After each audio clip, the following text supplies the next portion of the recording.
Bardzo dużo czasu spędzam na graniu w Returnal. W zasadzie to cały swój wolny czas nie gram w nic innego. Ale czy można mi się dziwić? Jest to naprawdę dobra gra. I mimo, że ginę raz po raz, to nadal nie mam dość tej gry. Wiadomo, nie każdy jednak może zagrać w Returnal.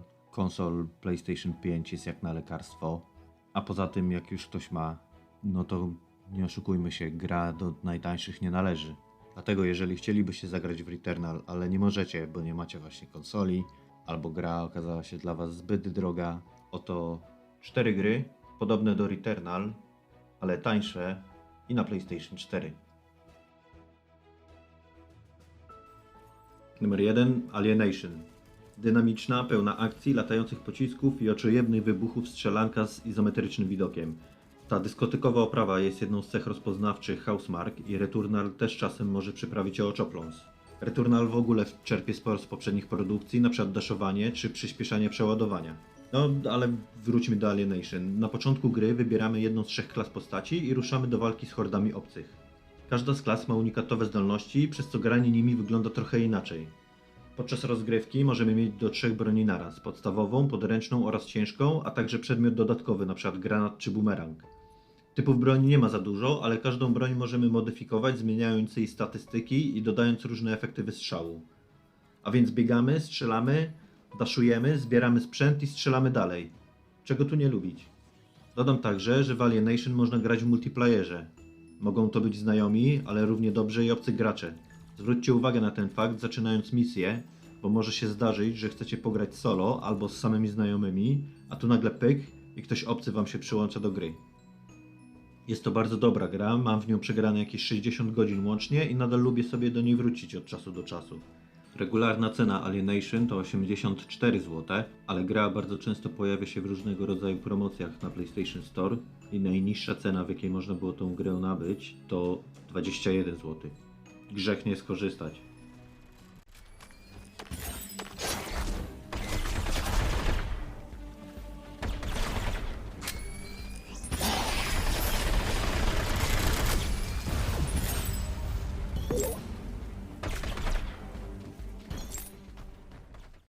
Numer 2. Control. Pod względem wizualnym Control jest najbardziej zbliżony do Returnal.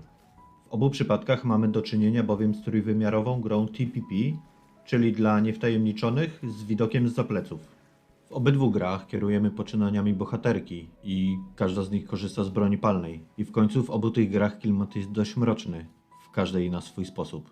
W sumie na tym podobieństwa się kończą.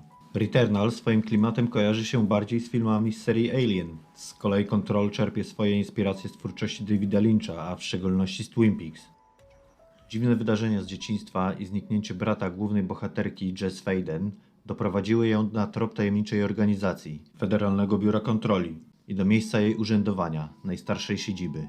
Tam jednak czekają ją kłopoty, gdyż tajemnicza moc przejmuje kontrolę nad pracownikami biura i nad samą siedzibą. W Control potrafi dziać się naprawdę dużo. Nie wiadomo, kiedy wyskoczy na was cała zgraja przeciwników. Meble i ściany rozpadają się w pył, latają pociski, wy latacie, oni latają.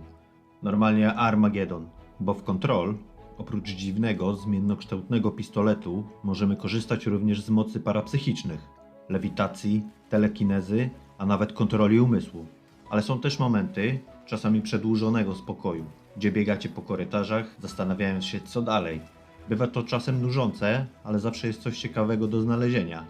A to jakaś taśma z nagraniem przesłuchania, a to akta spraw, czy opis tak zwanych obiektów mocy. Serio, Control jest jedną z niewielu gier, w których przeczytałem wszystkie znalezione dokumenty, bo świat zbudowany przez twórców jest naprawdę ciekawy. Regularna cena podstawowego Control to 124 zł, a najniższa to 74,40. Ale w najnowszej promce Control w edycji Ultimate, czyli z 2 dodatkami fabularnymi, kosztuje 101,40, a dla posiadaczy PS Plus cena jest jeszcze niższa, bo wynosi 84,50. Jeżeli do tej pory nie sięgnęliście po Control, to wydaje mi się, że jest to najlepszy czas, by to zrobić.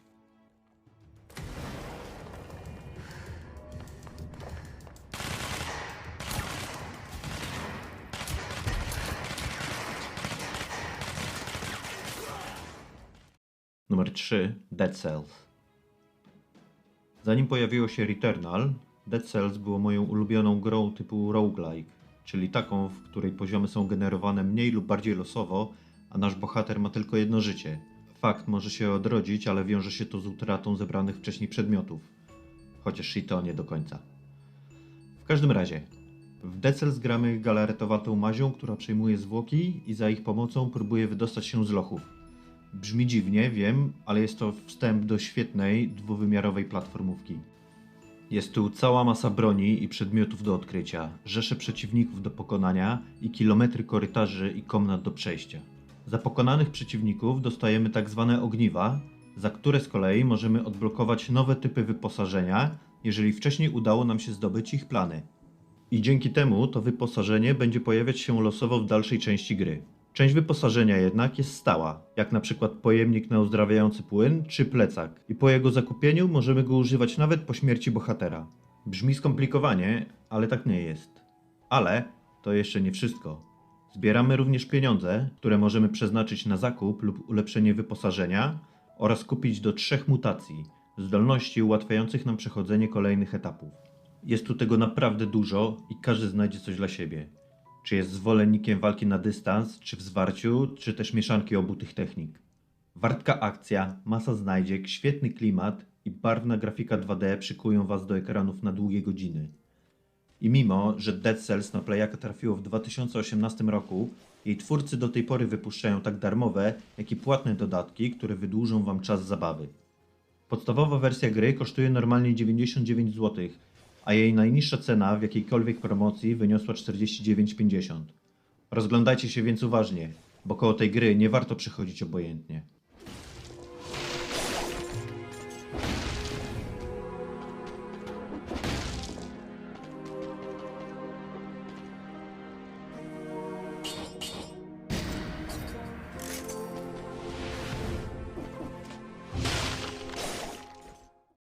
Możemy śmiało powiedzieć, że gdyby tak połączyć Alienation, Control i Dead Cells w jedną grę, to byłaby nią właśnie Returnal.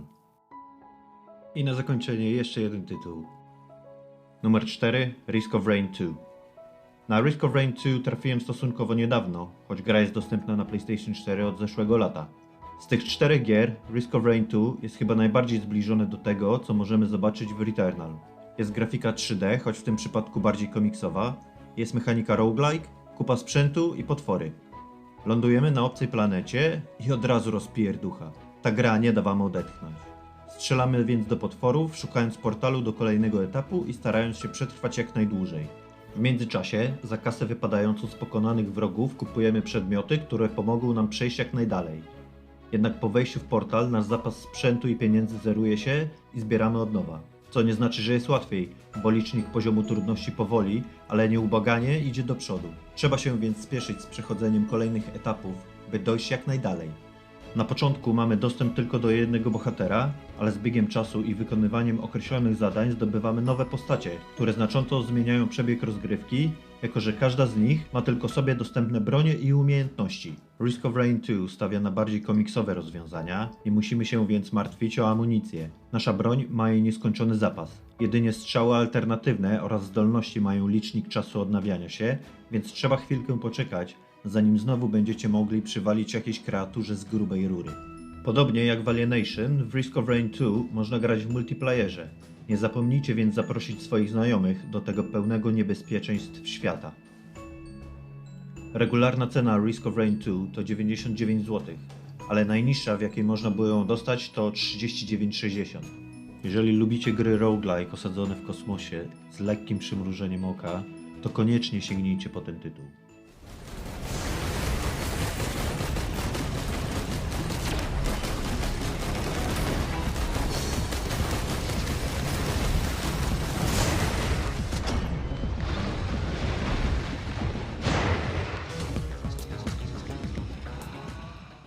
I to by było na tyle. Dajcie znać, jakie inne gry polecilibyście jeszcze ludziom, którzy chcieliby zagrać w Returnal, ale nie mogą. Dziękuję bardzo za uwagę i do usłyszenia następnym razem.